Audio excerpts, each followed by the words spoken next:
10 little-known facts about the JFK assassination. Number 1. Jackie's terrible year.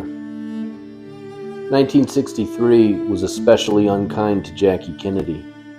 In August, she and JFK celebrated the birth of their third child, Patrick, who was born 5 weeks premature. Patrick died only 39 hours after birth from neonatal respiratory distress syndrome, a condition affecting premature infants in which the lungs aren't developed enough to breathe properly. Jackie rarely spoke about Patrick, but in her private grief, she once remarked that she believed JFK and Patrick were reunited in death, and that this offered her some comfort. Patrick's death, followed so soon by her husband's, would have shattered a less graceful woman, but Jackie managed her unspeakable grief with poise and dignity. Patrick and Arabella Kennedy, a daughter who was stillborn in 1956, are buried in Arlington beside their father, John F. Kennedy. Number 2. The skull. In the frantic moments right after the shooting in Dealey Plaza, Jackie crawled across the back of the limousine. You can clearly see this in the Zapruder film. It almost looks like she's trying to escape.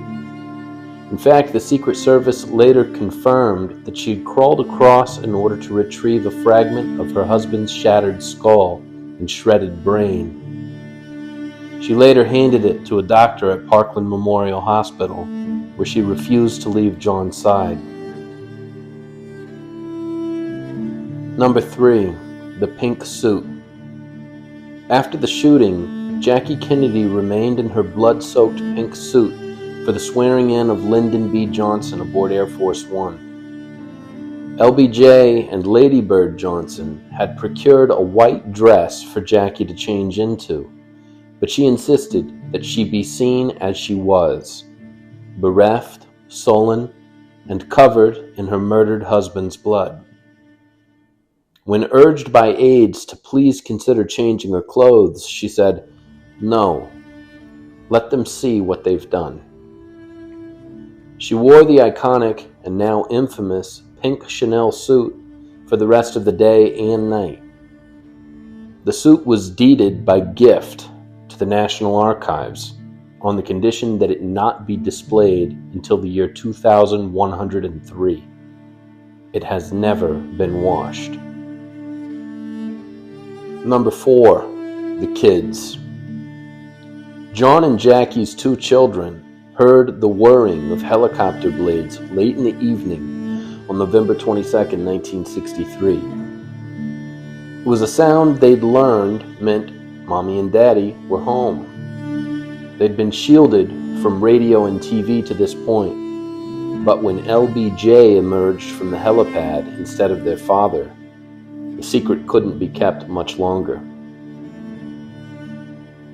Carolyn Kennedy was 5 years old. According to those close to the family, when told that her father was gone, she asked, "Did he go to heaven?" Then she added, "I hope he'll come back soon." John Jr. was almost 3, and he lamented that there was now nobody to play with him at the White House.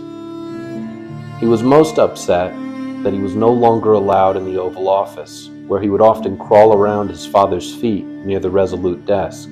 His comprehension of death, at just 2, not quite 3 years of age, was understandably limited. So he kept asking if he could go into the Oval Office to see his dad, sure that he was in there still, musing over his papers, waiting to play. Number 5. The caskets. Secret Service agent Clint Hill secured a bronze ceremonial casket from O'Neill's funeral home in Dallas. It was a hastily acquired casket used to transport the president's body to Air Force One and back to Washington, D.C. That first casket was damaged during the flight back to the Capitol, reportedly due to turbulence and the handling required to fit it into the cabin of the plane. It was a simple, functional casket for transit of the remains, never intended to be used for his burial. With the approval of the Kennedy family, this first casket was quietly disposed of at sea off the coast of Maryland, where it plunged to a depth of 9,000 or so feet in order to prevent it from becoming a ghoulish collectible or object of public spectacle. The second casket was solid bronze, and it almost slipped and fell during the funeral. As the casket was being carried up the steps of St. Matthew's Cathedral, one of the pallbearers stumbled. The casket lurched, nearly toppling to the ground. Several aides and Secret Servicemen rushed forward to steady it, narrowly averting catastrophe on a day meant for solemnity, reflection, and national mourning. Number 6. The hearse. After the Mass ended, the casket was transferred from the cathedral to a black 1964 Cadillac Superior Navy hearse. As the casket was placed inside, Jackie surprised even some of her closest aides and security detail by quietly getting in and sitting beside it. She sat alone in the back of the hearse with the casket for the short drive from the cathedral to Arlington. This was highly unusual for a presidential funeral.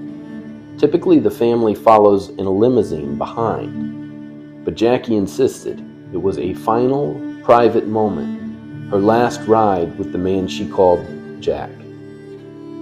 Number 7. Jackie's plan. Despite being just 34 years old and reeling from her husband's violent death, Jackie exerted remarkable poise and control over the planning of the funeral service.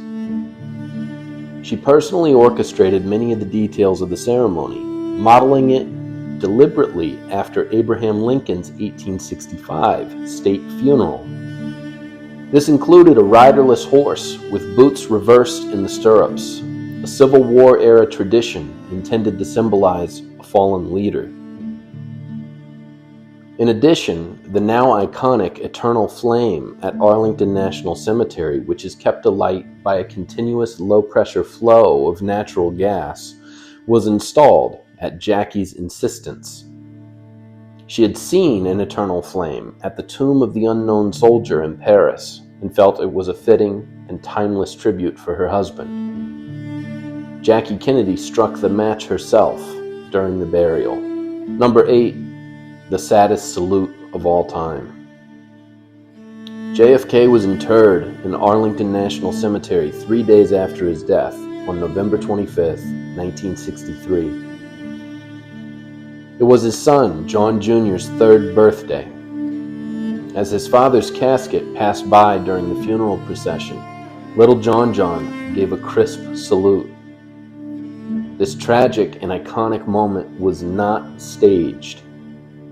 JFK Jr. had been taught to salute military men by his father, the president, and when a soldier saluted his father's coffin, he returned the gesture with perfect, heartbreaking form.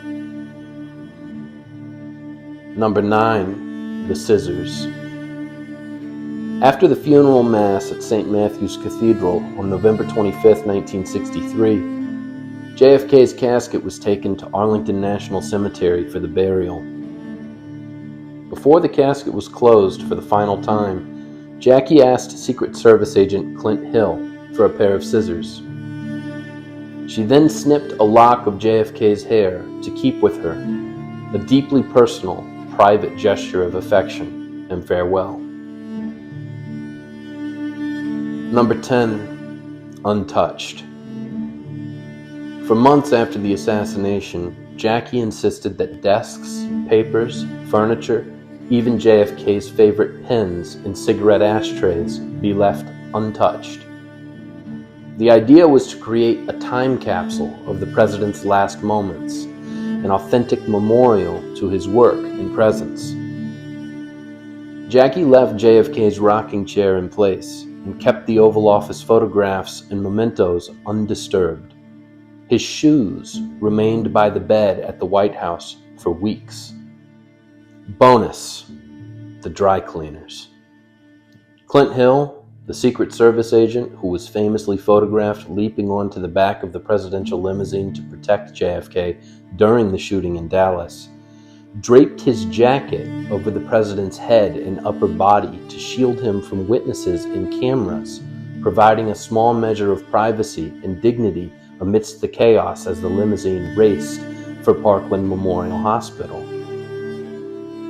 After the events of November 22, 1963, Clint Hill's jacket was obviously badly stained with the president's blood. After the assassination, Hill sent the jacket to a dry cleaner in Washington, D.C. to have it cleaned and preserved as a keepsake.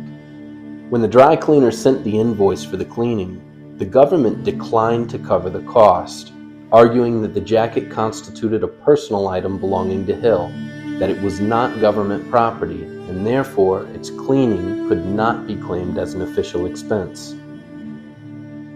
Hill ultimately paid for the cleaning himself. He remained lifelong friends with Jackie Kennedy, but he lived with tremendous guilt over not having been faster, racing to shield the limousine with his body as it took gunfire. He said that his only wish is that he could have given his life for John F. Kennedy's that November afternoon. Clint Hill passed away this February at the age of 93. If you enjoy this sort of video, let me know. I would be happy to make more like it. Subscribe if you like. Thanks for tuning into this one, and as always, be kind to the world as you bump into it. Peace.